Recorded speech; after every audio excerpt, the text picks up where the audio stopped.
صل على محمد وعلى آل محمد كما صليت على إبراهيم وعلى آل إبراهيم في العالمين إنك حميد مجيد.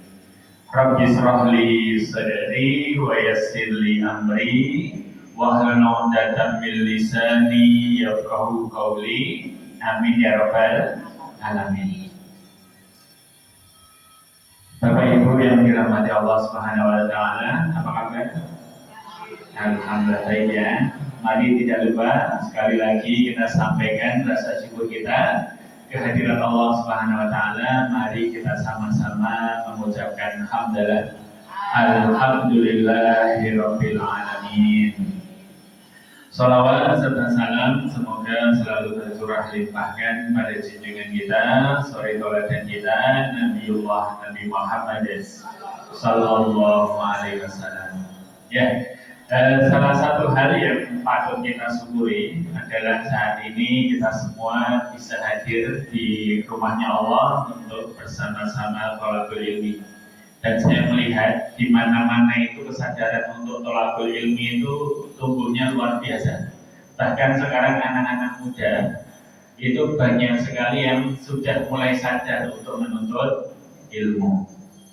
Kemudian dari fenomena ini kemarin itu saya juga dicurhati sama orang tua dari anak yang dia itu menjadi binaan saya.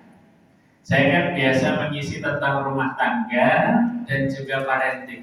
Parenting itu kan masalah mendidik anak.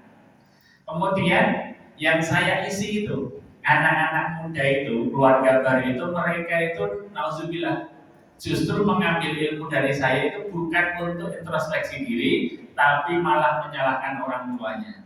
Bu, harusnya kalau Ustaz Rohman itu mendidik anak kayak gini dulu kok nggak kayak gitu. Nah itu malah dijadikan alat untuk mengoreksi orang tua. Dan ini Bapak Ibu sekalian, ini saya anggap sebagai sebuah apa ya, sesuatu yang justru bertentangan dengan semangat thalabul ilmi itu. Kenapa? Harusnya kita sebagai orang yang beriman, semakin kita menuntut ilmu, harusnya semakin bisa untuk menghormati orang tua. Jangan sampai kita menganggap orang tua itu saya itu nggak tahu agama, Ustaz. Orang tua saya itu bodoh, sehingga kita kemudian menggurui mereka. Padahal dalam agama Islam, orang tua itu atau bakti kepada mereka itu adalah bakti kedua kita setelah bakti kita kepada Allah. Bahkan para ulama itu mengatakan bahwa tidak sempurna iman seseorang kalau dia belum bisa memperlakukan orang tuanya dengan sebaik-baiknya. Maka para ulama itu membagi atau menempatkan birrul walidain itu bukan pada bab muamalah, tetapi bab tentang tauhid, akidah atau keimanan. Muamalah itu maksudnya gimana? Kalau saya itu ini harganya berapa? Kira-kira 2.000, 1.000 itu ya. Kalau saya jual 10.000, jadi kan mau bayar nggak? Berat ya. Nah, maka muamalah itu seperti itu. Apa value yang dikasih, kebaikan apa yang dikasih, itulah yang dibayar. Kalau kita menganggap birrul walidain itu adalah muamalah, orang tua saya baik, saya baik. Tapi kalau orang tua saya jahat, ngapain saya harus baik? Itu namanya muamalah, jual beli. Tapi kalau bab keimanan, itu adalah ketetapan Allah. Kalau kita melihat setiap ayat tentang birrul walidain, semuanya itu diawali dengan ketetapan Allah. Misal, iman birrul walidain, ibadah birrul walidain. Contoh di surat Al-Isra ayat 23. Wa qadha rabbuka alla ta'budu illa iyyahu wa bil walidaini ihsana. Dan sudah menjadi ketetapan dari Tuhanmu bahwa kamu tidak boleh menyembah selain kepadanya dan berbuat baiklah kepada kedua orang tuamu.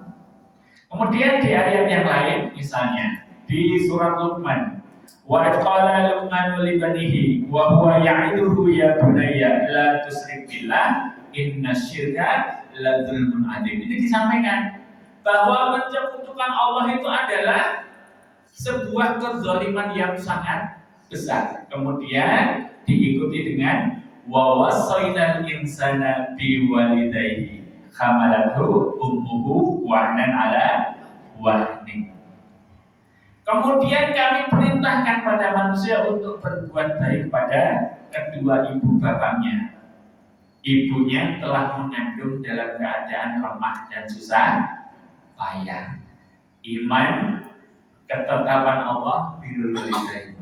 Kemudian di surat Al-Ahqaf saya tambahi satu lagi. Wa wasainal insana biwalidaini ihsana. Hamalathu ummuhu kurha. Dan sudah menjadi ketetapan Allah, wasiat dari Allah apa itu? Kalian harus berbuat baik kepada kedua orang tua. Jadi berbuat baik pada orang tua itu bukan urusan kita itu membalas budi, bukan. Tapi ini bab tentang tauhid, tentang keimanan. Ada sebuah riwayat yang kemudian itu menjadikan ini begitu relevan. Maksudnya apa? Birrul walidain itu bukan bab balas budi tadi, tapi bab keimanan. Di kitabnya Imam As-Suyuti, saya itu pernah membaca ada sebuah kisah bahwa Nabi Musa itu beliau itu dikabari oleh Allah bahwasanya ada salah satu dari umatnya itu dia itu bukan hanya menjadi tetangga beliau di dunia, tetapi jadi tetangga beliau di surga. Kalau jadi tetangga di dunia tampak ya tinggal beli kaplingan samping Nabi Musa kan sudah jadi tetangga. Tetapi untuk jadi tetangganya seorang nabi di akhirat, kira-kira butuh amalan yang khusus nggak? Iya, harus luar biasa. Maka Nabi Musa ini penasaran. Dicarilah sosok yang disebutkan oleh Allah tadi. Ternyata ketemu. Kemudian Nabi Musa silaturahim. Nah, kemudian bertamu ke tempat orang tersebut. Kemudian Nabi Musa disambut dengan sangat baik. Kemudian Nabi Musa itu berpikir, oh pantas orang itu dia menjadi tetangga di akhirat. Tapi kemudian Nabi Musa juga berpikir, mosok cuman kayak gini dok. Kalau cuman kayak gini dia baik, saya yakin banyak sekali dari umatku yang seperti ini. Tapi kemudian ada kebiasaan laki-laki yang disebutkan tadi. Itu kebiasaannya itu suka meninggalkan Nabi Musa. Setelah ngobrol 10 menit itu dia pamit. Maaf Nabi Musa, saya mau ke belakang dulu. Ada urusan sebentar. Pertama Nabi Musa gak masalah. Kedua, ketiga loh, kok habis dari belakang ngobrol lagi 10 menit, pamit lagi. Kemudian ngobrol lagi, pamit lagi. Ini ngapain? Maka Nabi Musa kemudian penasaran. Aku seorang nabi, bertamu kok ditinggalin terus. Maka Nabi Musa itu mengintip waktu orang ini ke belakang rumahnya. Tapi ini jangan ditiru ya, bunda-bunda sekalian dan bapak ya, jangan ditiru. Ini pelajaran dari seorang nabi. Kemudian begitu Nabi Musa ini mengintip, dia kaget. Ternyata orang ini itu sedang memberi makan kepada 2 ekor babi. Jadi dia itu punya roti gitu ya. Rotinya diremas-remas, dikecil-kecilin gini. Kemudian babinya itu disuapin. Pinter. Kira-kira kalau kita ngasih makan babi kayak gitu atau ditaruh bawah aja? Taruh bawah aja. Tapi Nabi Musa itu melihat kok ini sama babinya kok halus banget, sopan banget gitu. Pinter. Ya, makan yang banyak ya. Kemudian waktu kembali ke ruang depan tempat Nabi Musa itu duduk, kemudian Nabi Musa itu marah. Pulang. Kenapa engkau meninggalkan aku gara-gara ngurusi babi? Kira-kira ngurusi babi sama menjamu seorang nabi mulia mana? Menjamu nabi. Nabi sama babi derajatnya? Oh, jauh banget ya.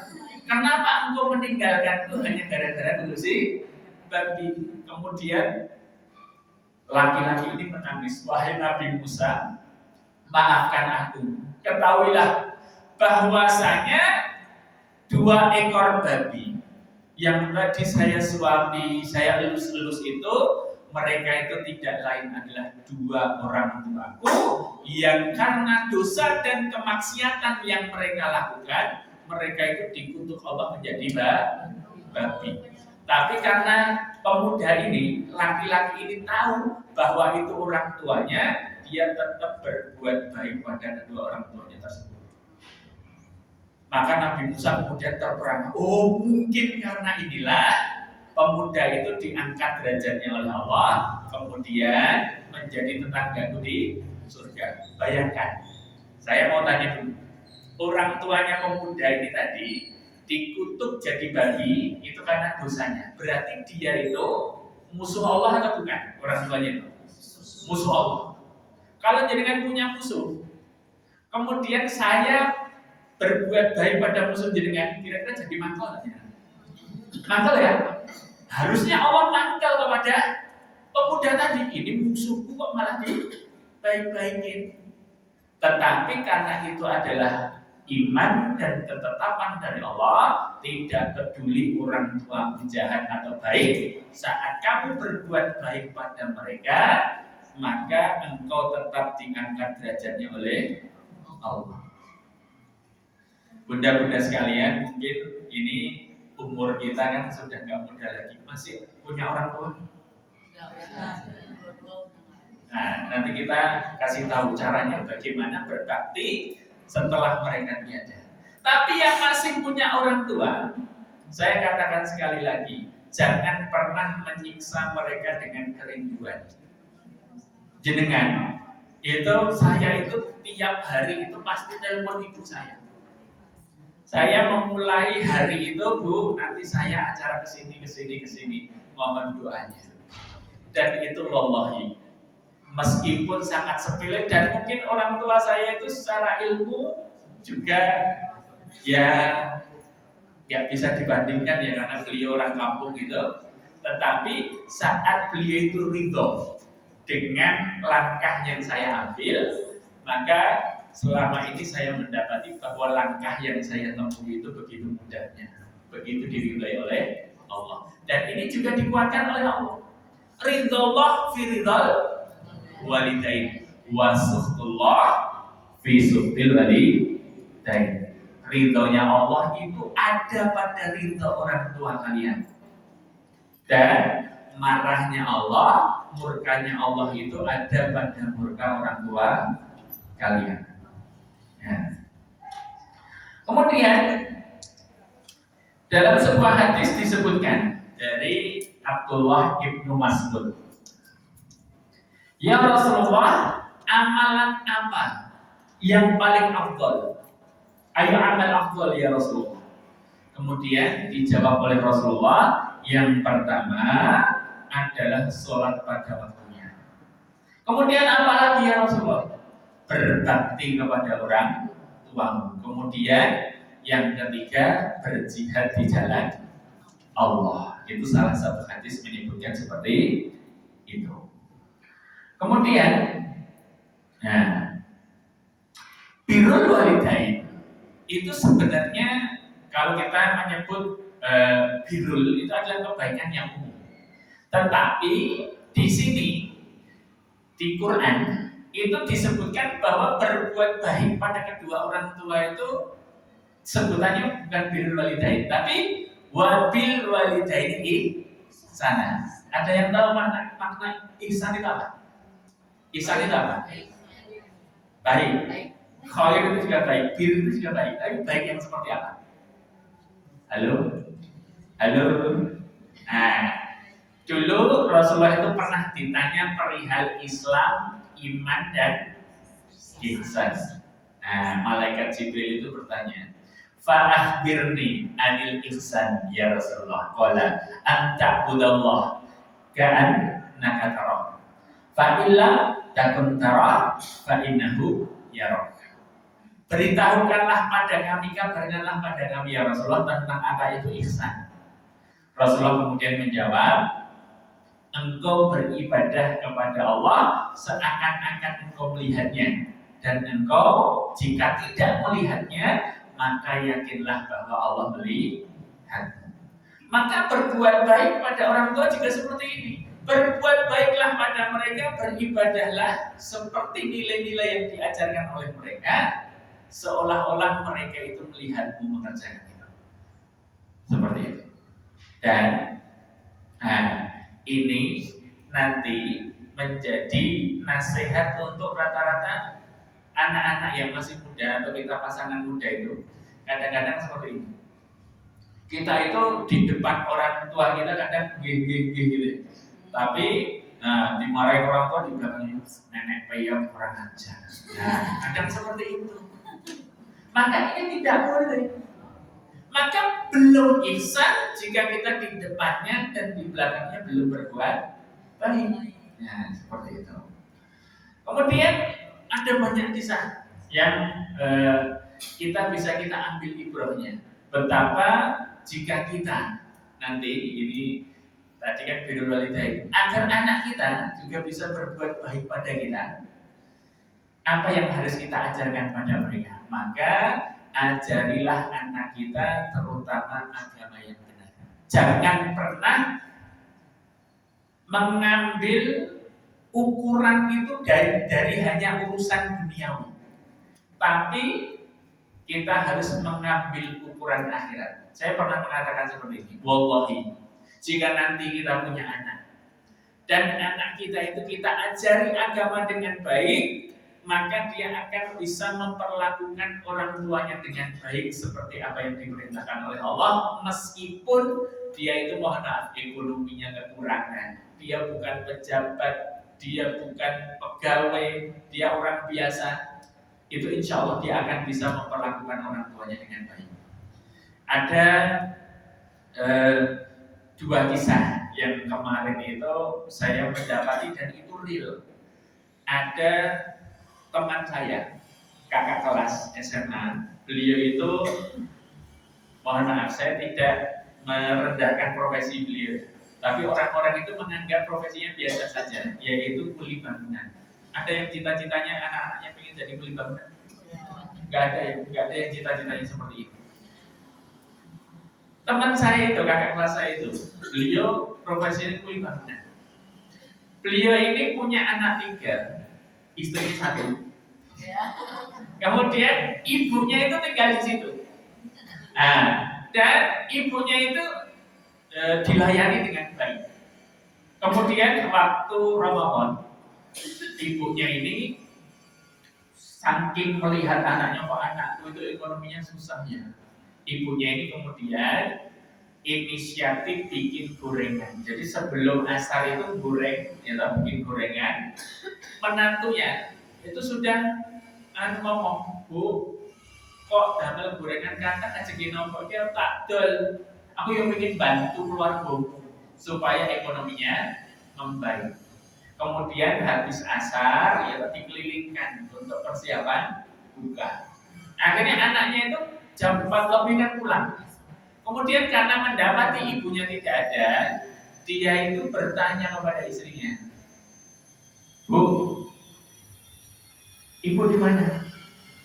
Mas, ngapunten, ibu itu tadi gorengan banyak banget. Kemudian ibu itu jualan. Loh, kok nggak kamu cegah? Kenapa ibu jualan? Dia pengen bantu rumah tangga kita katanya, Mas. Akhirnya dicari sama anaknya ini. Kemudian dagangannya itu masih ada beberapa. Kemudian disuruh pulang. Bu, buatan saya jualan. Aku masak keluarga boleh.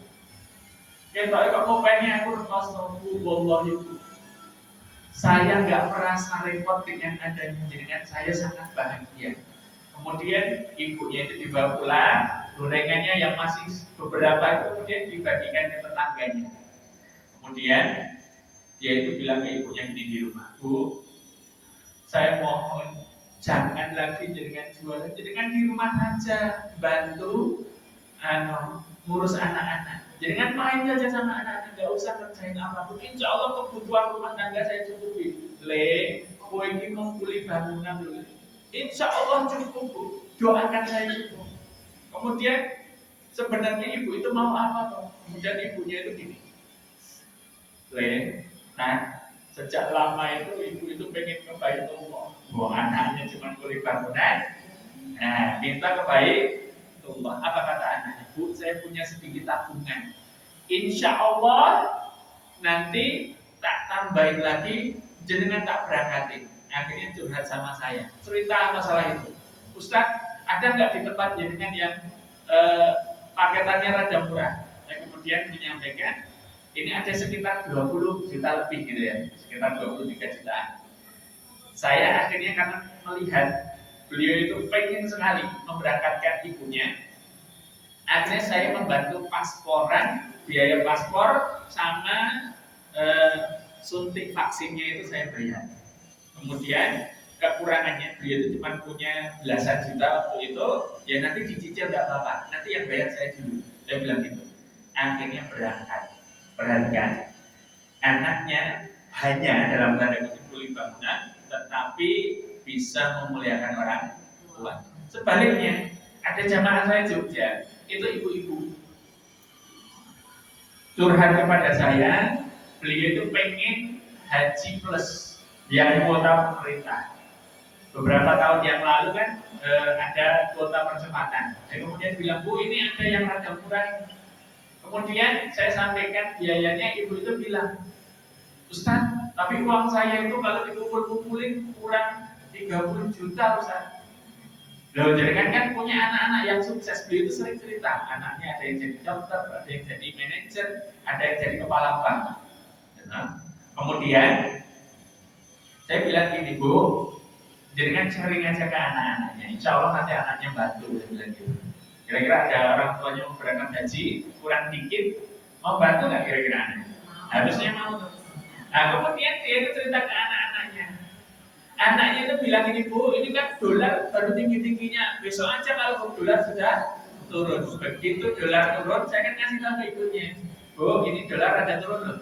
Jadi kan sampaikan ke anak-anak, jadi kan pas disampaikan itu apa yang disampaikan oleh anaknya, Bu, jangan minta duit kami terus.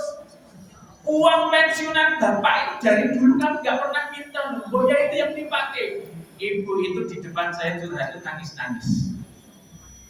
Kemudian beliau itu akhirnya, Ustaz, ini kekurangannya saya harus ngapain? Kemudian ibu itu kan punya perhiasan. Saya kan juga jual beli perhiasan. Kemudian menjual kepada saya perhiasan itu lebih dari cukup. Akhirnya beliau cukupi dengan itu. Perhatikan, meskipun dunianya, meskipun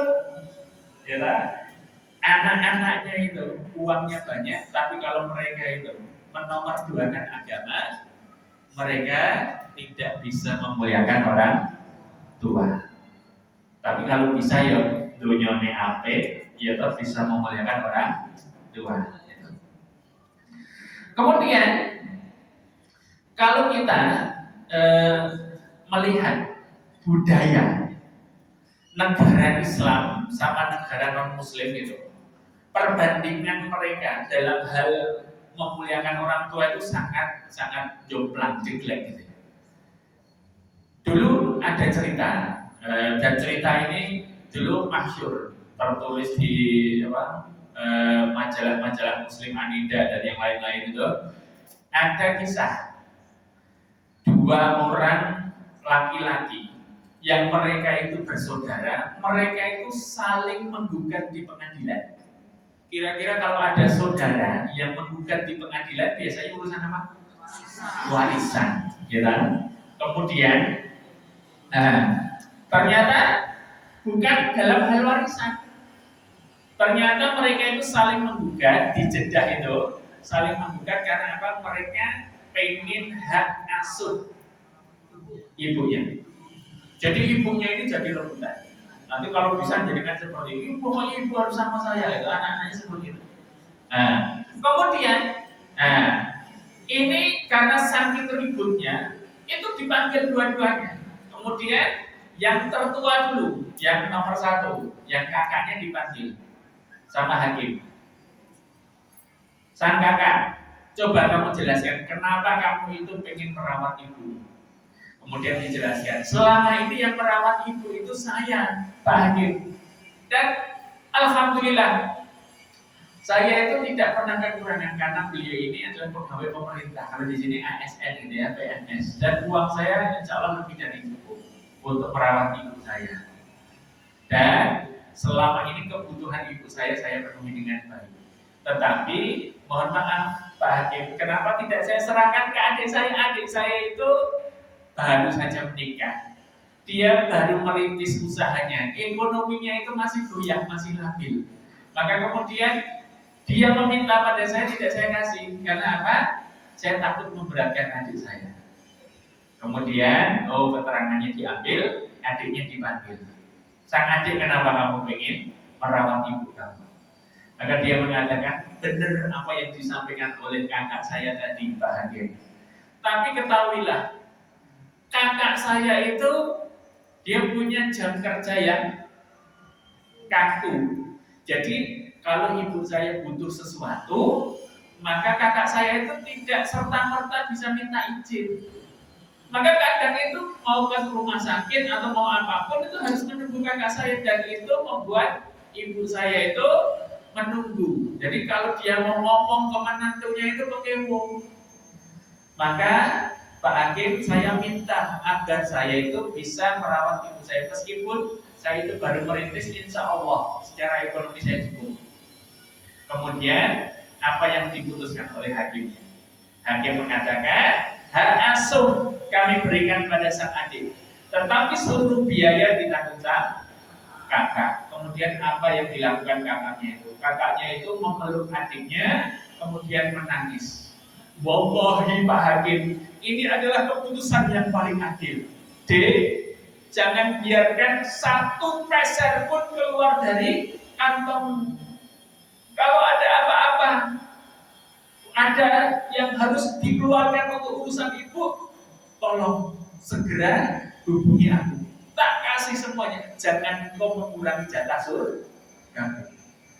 Kemudian sang adik ini juga ikut menangis. Nah, akhirnya terjadi win-win solution.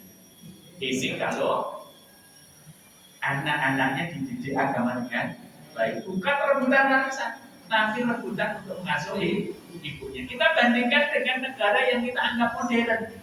Contoh Jepang.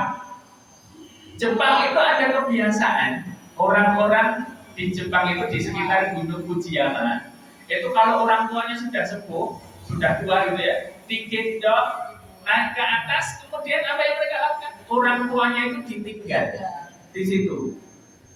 Bisa dimakan binatang buas, bisa nanti kelaparan membusuk di situ, nanti 1-2 bulan kemudian baru diambil pulang penulangnya. Kira-kira jadi kan ingin diperlakukan yang pertama atau yang kedua?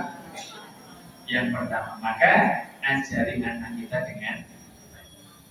Kemudian Islam ini juga mengajari kita tentang urutan berbuat baik pada kedua orang tua.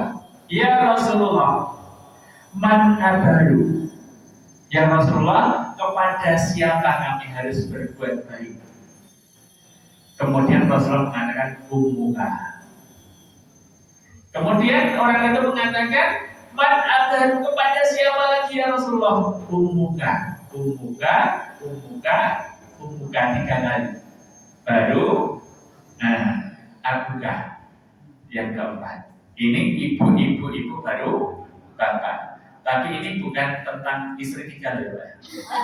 Ini maksudnya mendahulukan ibu dibanding ayah. Jadi nanti bapak-bapak, Bu, tadi Ustaz bilang ibunya berapa? 3. Lah kamu kan masih 1, ayo tambah 2. Tidak seperti itu. Ya. Kadang kan kita bertanya-tanya, loh kenapa sih ibu baru bapak? Ternyata di surat Al-Ahqaf ayat 15.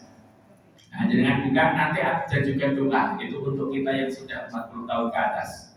Disebutkan di surat Al-A'raf ayat 15, wa wassaynal insana biwalidaini ihsana. Hamalathu ummuhu kurha wa wada'at kurha wa hamluhu wa fisaluhu salasuna sahra. Kami perintahkan, kami wasiatkan kepada manusia supaya berbuat baik kepada kedua orang tuanya. Kemudian di sini disebutkan, kenapa ibu itu mendapatkan bakti 3 kali lipat lebih dulu daripada ayah. Ibunya mengandung, gitu, mengandung dengan susah payah. Kurha itu sesuatu yang tidak mengenakan.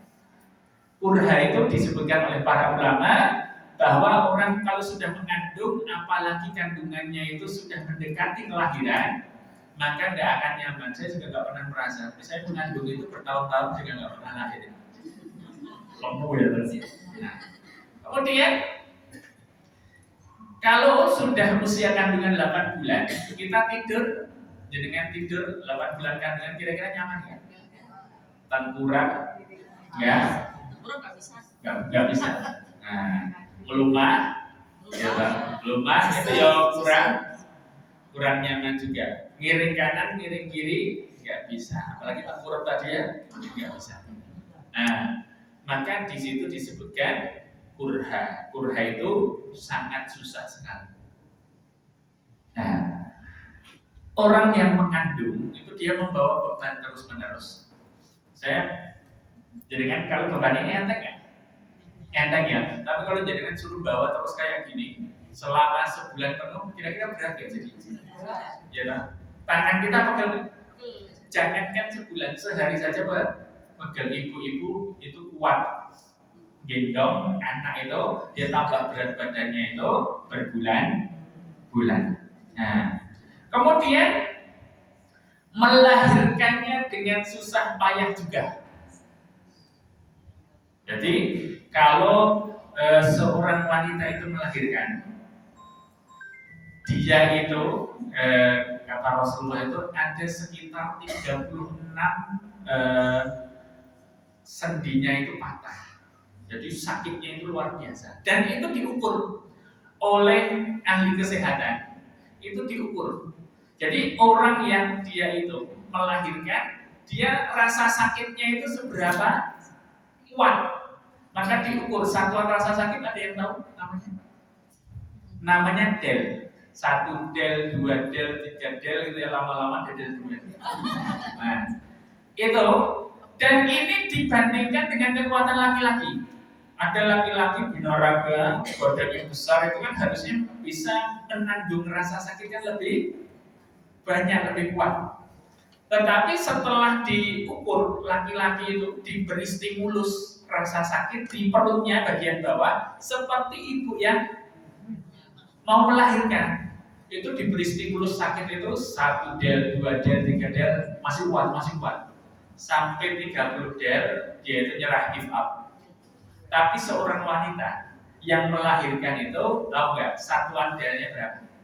Minimal 50 del, bahkan ada yang lebih dari 60 del. Laki-laki yang badannya perkasa kuatnya luar biasa, begitu diberi rasa sakit, ternyata perempuan lebih kuat. Maka ada istilah the power of mama. Kalian itu luar biasa. Dia tidak hanya menanggung rasa sakit, tapi disebutkan beban yang terus-menerus itu bisa ditampung oleh wanita. Kalau yang sudah melahirkan anak, kemudian anaknya rewel, gendong 5 jam itu ibu-ibu kuat. Tapi bapak gendong setengah jam saja, padahal badannya gede segini, kuat nggak? Pasti diserahkan ke istrinya, ke ibunya. Padahal ototnya besar, laki-laki. Kenapa ini bisa terjadi? Di penelitian disebutkan bahwasanya seorang wanita itu menghasilkan hormon dopamin 1,5 kali lebih banyak daripada laki-laki. Hormon dopamin itu apa? Hormon kebahagiaan yang bisa menekan rasa sakit. Nah, kemudian, setelah melahirkan dia menyusui. Menyusui di ayat ini, masa mengandung sampai menyusui salah sunah syahro 30 bulan. Jadi masa mengandung berapa? 9. 30 dikurangi 9 berapa? 21. Loh, katanya 2 tahun. Ini kata Imam Ibnu Qayyim. Nah, batasnya 21 sampai 2 tahun. 21 enggak apa-apa. 21 bulan sampai 24 bulan. Kemudian, hatta idza balagha asyuddahu wa balagha arba'ina sana. Seseorang itu jika dia sampai di usia 40 tahun, ini teguran untuk kita yang sudah 40 tahun. Kenapa usia ini kemudian dikhususkan oleh Allah? Karena biasanya kita yang sudah usia 40 tahun itu orang tua kita mulai sudah sepuh, sudah butuh perhatian khusus, dan anak-anak kita itu sudah mulai dewasa, butuh biaya tinggi. Maka yang ada di fase 40 tahun itu biasanya sudah harus menyadari, oh ternyata begini toh, orang tua saya dulu mendidik saya, merawat saya, ternyata berat. Yang punya anak lebih dari 5 kan? Gak ada ya? Saya itu 8 bersaudara. Jadi saya itu membayangkan sekarang ngurusi anak 3 aja, ya Allah ya, luar biasa gitu. Masuk sekolah biayanya berapa bulannya, sakunya berapa, uang sakunya itu kalau dikasih 5.000 sudah protes anak-anak zaman sekarang. Maka kemudian saya itu ingat tuh orang tua saya dulu kok bisa ngurusi 8 anak, itu luar biasa. Sekarang anaknya yang 8 itu suruh ngurusi ibu, nggak ada yang sanggup, tapi satu ibu bisa ngurusi 8 anak. Kemudian doanya seperti apa? Rabbi auzi'ni, apa ya? Rabbi auzi'ni an ashkura nikmataka allati an'amta alayya wa ala walidayya wa an a'mala shalihan tardahu wa aslih li fi dzurriyyati inni tubtu ilaika wa inni minal muslimin. Ya Tuhanku, tunjukilah aku untuk mensyukuri nikmat yang telah Engkau berikan padaku. Kita itu diberi nikmat dulu diasuh orang tua kita. Dan kenapa kita harus minta itu? Rata-rata umur 40 tahun itu kita harus menengok, oh ini usia kita itu sudah mulai menua. Jangan lagi hanya mengejar urusan dunia. Maka kita itu kembali ke orang tua kita. Orang tua saya itu sudah sepuh. Dan kata Imam Ibnu Abbas radhiyallahu anhu, sahabat Rasulullah yang disebutkan sebagai ahli tafsir di kalangan para sahabat, ada 3 amal yang dia itu ditolak kalau dia itu mengesampingkan yang lainnya. Jadi amalan ini harus satu paket, 2 sepasang. Jadi ada 3 pasang. Yang pertama itu adalah sholat bersandingan dengan zakat. Kalau kita melihat ayatnya itu aqimis sholah wa atuz zakat. Dirikan sholat dan bayar zakat. Maka dulu itu saat di masa Abu Bakar itu ada kaum Ridha. Mereka itu siapa yang menolak membayar zakat. Akhirnya diperangi sama Abu Bakar. Bahkan Umar itu mengatakan, Abu Bakar biarin, asal mereka itu masih Islam, biarin saja. Tapi apa kata Abu Bakar? Abu Bakar mengatakan, apakah mungkin Islam akan berkurang syariatnya sedangkan saya masih hidup? Umar yang dikenal, gagah, tegas seperti itu, dia itu kalah dengan ketegasannya Abu Bakar saat syariat itu diinjak. Maka beliau memilih untuk memerangi kaum Ridha. Nah, Kemudian yang kedua, taat pada Allah disandingkan taat dengan Rasulnya. Jadi kalau jenengan mengatakan saya hanya ikut Allah saja, tapi tidak mengikuti syariat Rasulullah, boleh nggak? Ati'ullah wa ati'ur Rasul. Ini. Kemudian yang ketiga, syukur pada Allah tidak akan diterima kalau kita tidak bisa mensyukuri nikmat kita yang sudah diberikan oleh orang tua kita. Wa qadha rabbuka alla ta'budu illa iyyahu wa bil walidayni ihsana. Ibadah kita pada Allah yang lurus itu harus disandingkan dengan berbuat baik kepada kedua orang tua kita. Itu. Jadi ini ada keseimbangan. Jangan sampai kita yang sudah rajin beribadah, rajin sholat, bayar zakat, ya sudah rutin, kita tidak berbuat baik pada kedua orang tua kita. Jangan sampai. Karena para ulama mengatakan belum sempurna iman kalian. Gitu. Nah, kemudian kita itu sering melupakan karena orang tua kita anggap ibuku sudah tua, bapakku sudah tua, nggak butuh apa-apa. Kita itu seringkali justru lebih mengutamakan orang lain daripada orang terdekat kita. Saat kita itu sedekah, kita itu lebih suka keluar daripada ke dalam, daripada ke keluarga kita. Padahal Allah itu menyampaikan di suratnya nama apa lupa, tapi ayatnya bunyinya wa atidzal qurba haqqahu, dan berikanlah hak kepada orang yang terdekat dulu, baru kepada orang lain. Bunda-bunda sekalian, kalau jenengan tak kasih uang 100.000, kira-kira makasih nggak? Orang tua jenengan itu kasih uang dari dulu sampai sekarang itu kira-kira berapa ratus juta? Tiap dikasih makasih nggak? Enggak, kita sering lupa gitu. Kemudian kita itu seringkali bisa sedekah pada banyak orang, Jumat berkah lancar.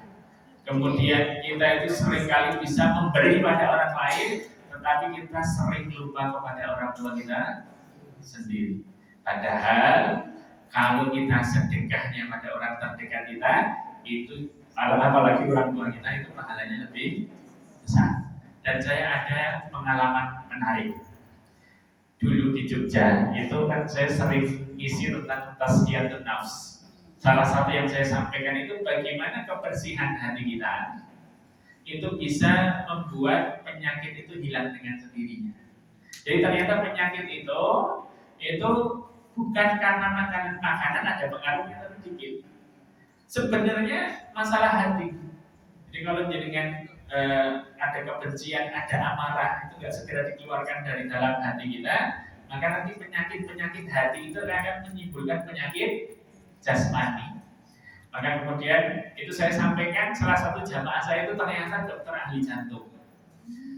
Di dulu itu rumah sakitnya JIH, tapi beliau sudah meninggal, sudah sepuh. Nah, beliau itu suatu ketika habis saya kajian itu ngajak ngobrol saya, Ustaz, saya itu punya jamaah. Mereka suami istri yang istrinya itu dia itu ada indikasi bocor jantung, Ustaz.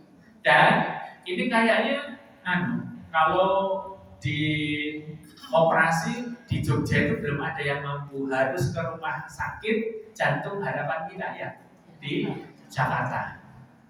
Kemudian terus gimana? Dokter, saya itu pengen kayaknya ini penyakitnya bukan penyakit biasa. Kalau penyakit biasa itu kan kalau masalah murni kesehatan saya insya Allah bisa lah menyelesaikan. Ini kayaknya masalah hati juga. Maka dengan nanti saya jadwalkan ketemu dengan suami istri ini ya. Oh ya, insya Allah. Akhirnya dijadwalkan sama dokter itu ketemu di sebuah kafe di Jalan Kaliurang. Kemudian saya datang pertama duluan. Nah, saya disuruh pesan apa saja, monggo. Nah, akhirnya saya pesan, kemudian di meja yang kalau nggak salah dulu itu nomor 9 itu mereka langsung menuju meja saya itu 2 orang suami istri yang laki-laki ganteng yang perempuannya cantik dan bajunya bagus. Nah itu ini bajunya itu kalau nggak salah perempuannya itu kata istri saya bahannya apa itu saffron atau apa? Apa? Sifon yang harganya mahal 3 juta 4 juta. Nggak tahu ya. Nah, itu kemudian mereka itu bawa mobil sport kalau nggak salah Porsche waktu itu. Nah, wong sugih banget. Kemudian, saya ngobrol-ngobrol mereka ya pertama kenalan dulu. Kemudian ternyata mereka belum dikasih tahu nama dokternya. Penyakitnya pun belum dikasih tahu. Maka kemudian saya dipesani sama Pak Dokter untuk menyampaikan, Bu, ini jenengan itu ada indikasi bocor jantung. Saya mau tanya, biasanya secara syariat jantung yang bermasalah itu dimulai dengan hubungan yang buruk dengan keluarga, terutama orang tua, khususnya ibu. Kenapa? Karena seorang anak itu adalah jantung hatinya ibu. Maka kalau hubungannya ini jantung terus hubungannya dengan ibu rusak, kita sering berdebat-debat. Ibu itu kalau hubungan kita kurang baik, biasanya berdebat-debat, sering gelisah di malam hari. Saya itu biasanya ngajurin segera minta maaf atau jalin hubungan yang baik dengan ibu. Saya itu kemudian tanya usahanya apa, kemudian jenengan itu penghasilannya dari apa saja. Ternyata beliau itu bercerita keuntungannya sebulan itu dari usahanya itu minimal itu 100 sampai 150 juta per bulan. Itu bersih sudah bayar karyawan macam-macam itu. Banyak enggak? Lumayan ya banyak ya. Nah, kemudian saya tuh bilang gini, Bu, jenengan kalau sedekah di mana aja, Bu? Kemudian beliau itu bercerita, ini ada pondok pesantren ini, kemudian ada panti asuhan ini, beliau itu suka nyumbang ke situ.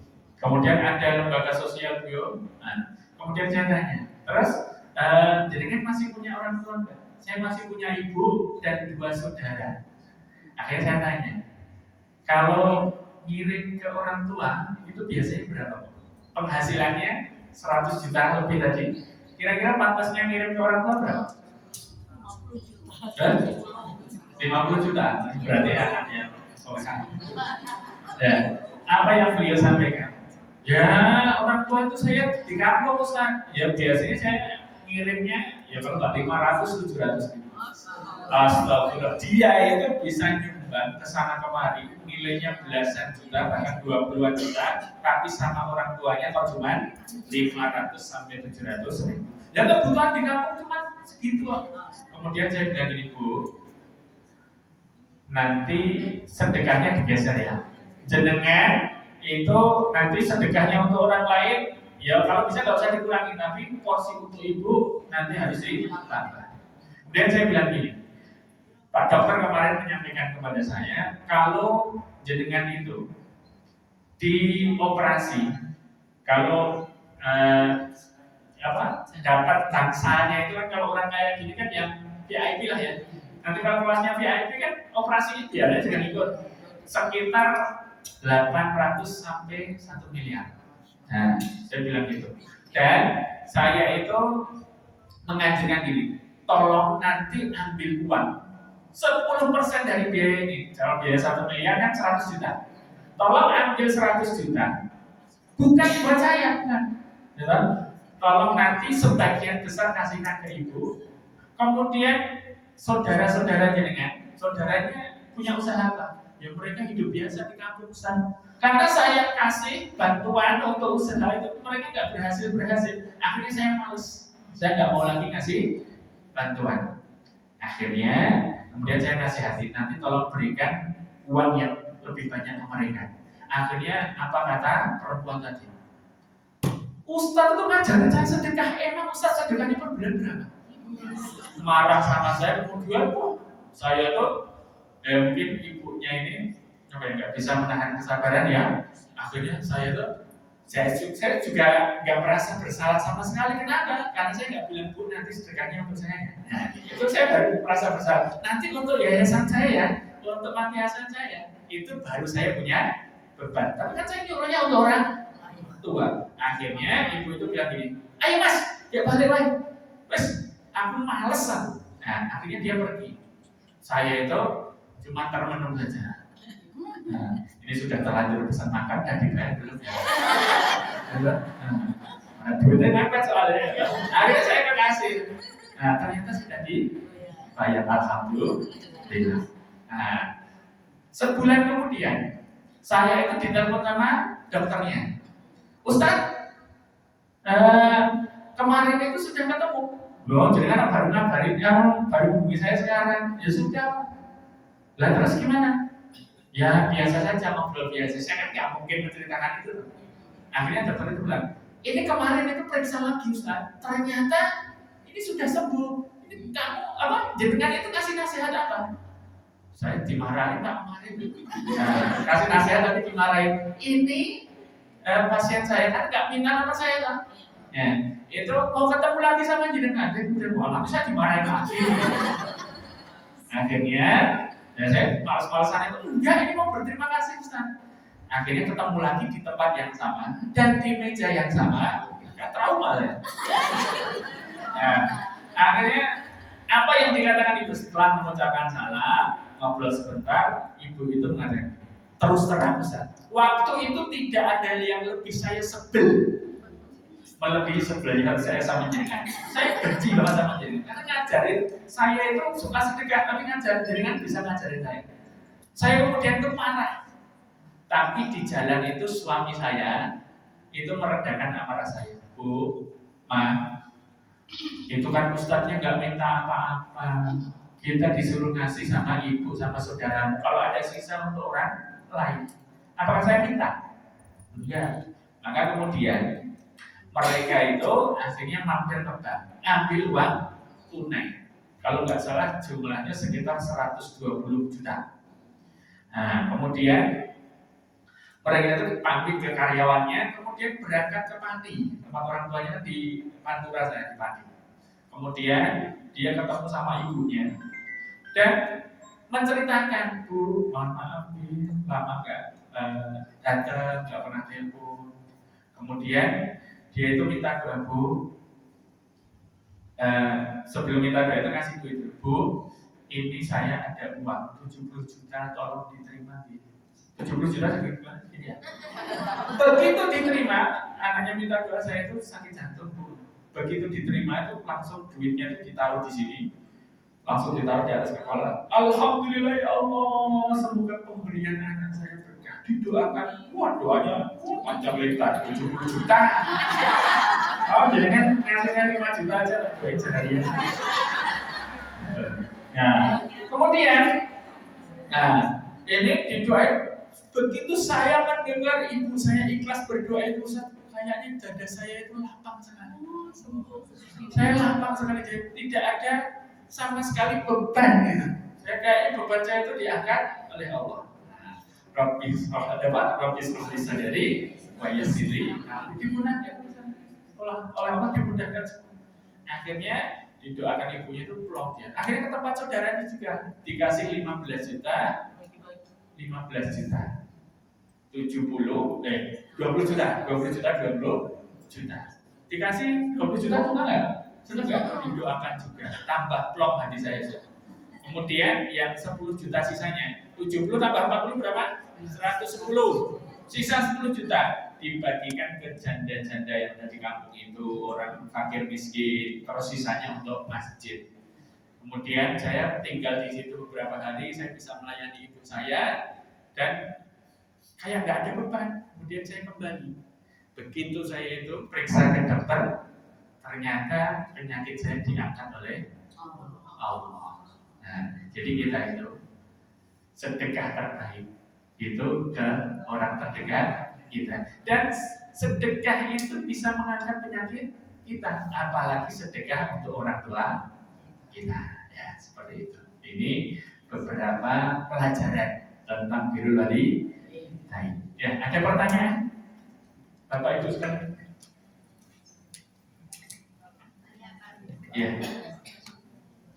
Seorang suami, misalkan dia itu seorang suami sudah mempunyai harta dan gaji.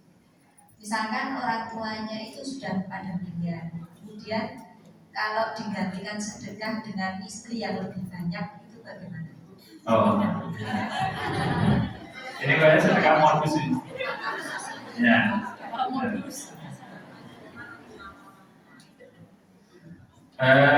Saya belum pernah ya, kalau belum pernah tahu seperti ini dengan cerdas sekali. Jadi ya kalau uangnya baik itu bukan sedekah. Jadi menafkahi istri itu kewajiban, dan nafkah untuk istri itu bagi saya itu berbeda dengan uang belanja. Uang belanja itu untuk urusan rumah. Saya kalau nafkahi istri ini untuk skincare ya mas. Istri saya mana tadi istri?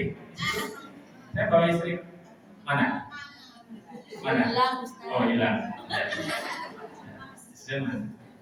Biasanya itu. Nah itu kalau sesuatu yang kita keluarkan untuk keluarga kita itu disebut nafkah. Nafkah itu sama dengan infak, maka akan diganti oleh Allah 10, 70, 700 bahkan tidak ada hingga. Jadi nanti kalau jaringan itu memotivasi suami untuk menafkahi, mas nanti diganti oleh Allah. Kemudian ada hadis dari Rasulullah, khairukum li ahlihi wa ana khairukum li ahli. Yang terbaik, laki-laki terbaik itu siapa? Yang paling baik perlakuannya kepada istrinya. Dan kata Rasulullah, aku adalah yang paling baik perlakuannya terhadap istriku. Kalau seorang anak itu orang tuanya sudah meninggal, apa yang bisa dilakukan agar orang tuanya itu nanti mendapat manfaat? Yang pertama, jalin hubungan silaturahim dengan kerabat dari almarhum. Teman-temannya itu sering disambung silaturahim, keluarga dan teman-temannya. Ini cara kita itu mengekalkan kebaikan orang tua kita. Kemudian yang kedua, kita perbanyak amal soleh dan jauhi dosa. Karena apa? Amal soleh kita nanti pahalanya bukan hanya mengalir ke kita, tapi kepada kedua orang tua. Kemudian hindari maksiat. Jangan sampai kita punya orang tua yang sudah meninggal, kalau kita bermaksiat, yang ditunggu oleh orang tua kita apa? Doa dan juga amal ibadah yang mengalir ke beliau.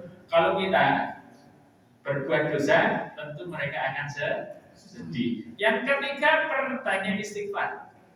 Ada hadis dari Rasulullah itu yang ada seseorang itu masuk ke dalam surga. Kemudian dia bingung, ya Allah, kok surga saya itu VIP, bagus banget kayak gini.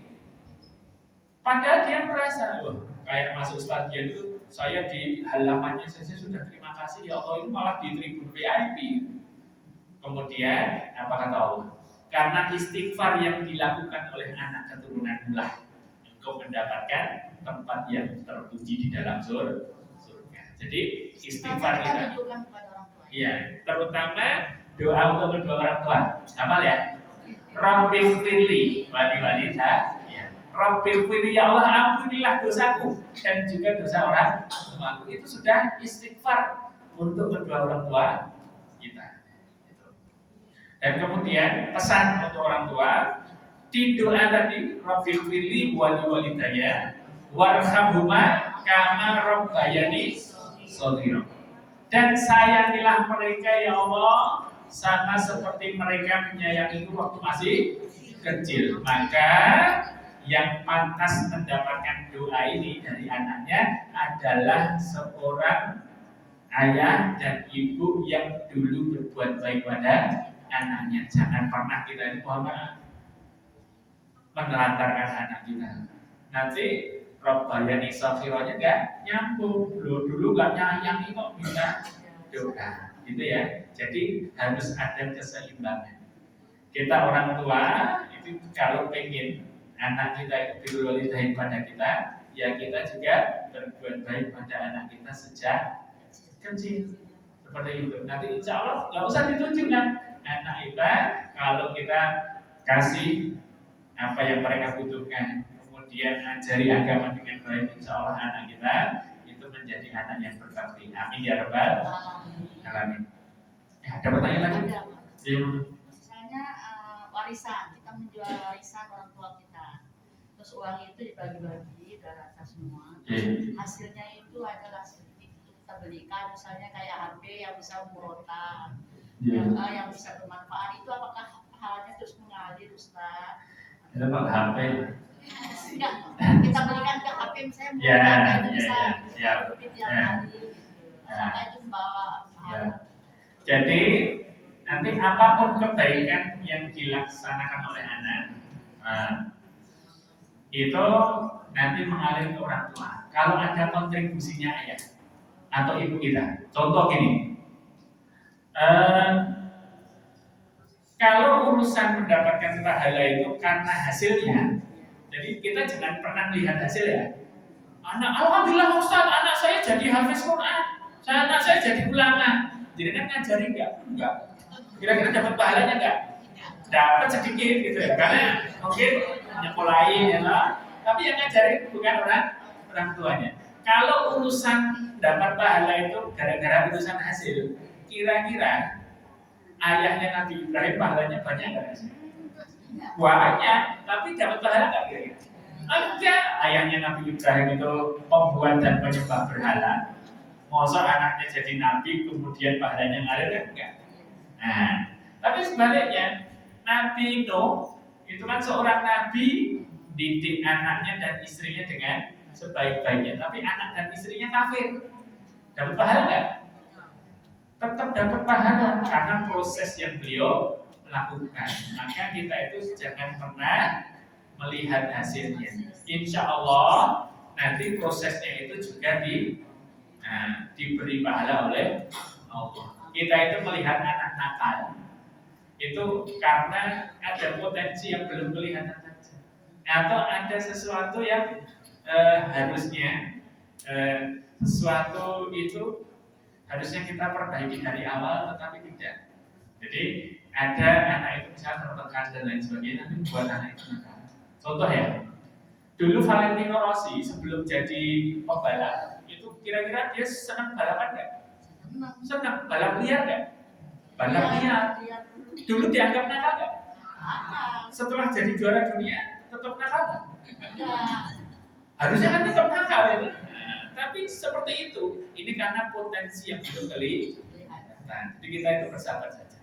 Gitu. Dengan anak keturunan. Kemudian untuk tadi apapun yang berasal dari orang tua kita yang nanti kita gunakan untuk kebaikan, itu insya Allah ngalir ke orang tua kita. Seperti itu. Ya, cukup. Lagi? Ya. Sekian dari saya kembalikan ke MC. Akhirul kalam. Wassalamualaikum warahmatullahi wabarakatuh. Waalaikumsalam warahmatullahi wabarakatuh. Yang pada pagi hari ini, semoga kita semua dimudahkan untuk berbakti kepada orang kita semua yang masih ada maupun yang sudah meninggalkan kita. Marilah Bapak Ibu kita tutup majlis ini dengan doa kafaratul majlis bersama-sama. Subhanallahumma wa bihamdika asyhadu an la ilaha illa anta astaghfiruka wa atubu ilaik. Terima kasih Bapak Ibu atas kehadirannya, mohon maaf atas segala kesalahan. Insya Allah habis depan kajiannya bersama Ustadz Ridho. Kami tunggu kehadirannya habis depan lagi. Terima kasih. Assalamualaikum warahmatullahi wabarakatuh. Waalaikumsalam warahmatullahi wabarakatuh.